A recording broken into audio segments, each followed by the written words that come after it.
Brought to you by KR Mangalam University. We provide you the platform to turn your dreams into reality. Give wings to your aspirations with KR Mangalam University. भारतीय सेना सक्षम और हम कर सकते हैं तो इसको हमेशा के लिए ख़त्म कर देना चाहिए। ये लड़ाई रोज़ के हमारे सैनिकों का मरना, कभी टूरिस्टों का मरना, कभी कोई बस उड़ा देना आर्मी की, इससे तो हमें नुकसान ही हो रहा है।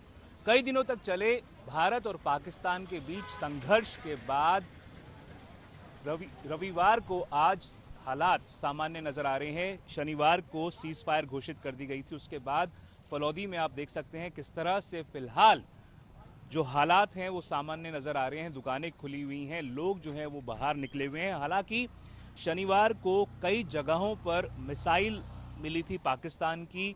उसके बाद एक तरह से जो प्रशासन, जो वायुसेना जो पहले से ही अलर्ट पे थे, उन्होंने इस बात को लेकर तफ्तीश करनी शुरू कर दी कि किस प्रकार से वहां पर पाकिस्तानी मिसाइल्स पहुंची थी। और उसके बाद जब सीज फायर घोषित हुई, फिर उसके बाद कई जगहों से पाकिस्तान के द्वारा सीज फायर के उल्लंघन की बात सामने आई। पर आज रविवार को आप देख सकते हैं आज सुबह किस तरह से हालात सामान्य बने हुए हैं। कुछ लोग मेरे साथ फलौदी में मौजूद हैं, उनसे बात करना चाहूँगा।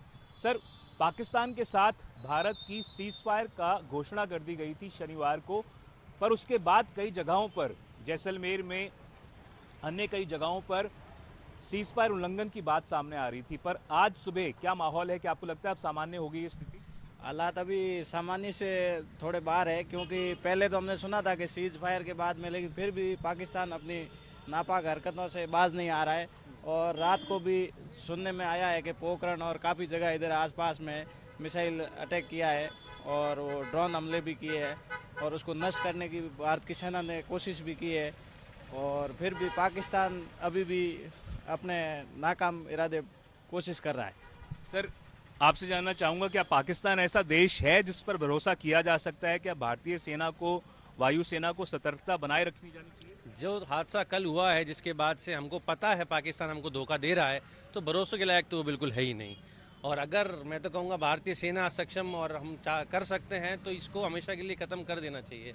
ये लड़ाई रोज़ के हमारे सैनिकों का मरना, कभी टूरिस्टों का मरना, कभी कोई बस उड़ा देना आर्मी की, इससे तो हमें नुकसान ही हो रहा है। आप चाहते हैं जड़ से समस्या को खत्म कर दिया जाए, पर क्या सर लोग इस समय कितने प्रभावित हुए हैं? कल ब्लैकआउट घोषित कर दिया गया था, क्या आपको लगता है लोग फॉलो कर रहे थे? किस तरह से परिस्थितियां, आज सुबह की क्या परिस्थितियां हैं? सुबह की परिस्थितियां हमने सुना था उस हिसाब से सामान्य हो गई थी। कल शाम को हमारे जो 7 बजे का जो ब्लैकआउट का था वो भी चालू हो गया था और लाइट भी नहीं कटौती की थी। लेकिन जो जैसे ही शाम को 9 बजे सूचना मिली और ब्लैकआउट वापस लागू कर दिया गया और हालात फिर वापस उसी तरह से बन गए। थोड़े बहुत अब सामान्य नज़र आ रहे हैं, लेकिन फिर भी अभी तक पूरे समाचार नहीं मिले।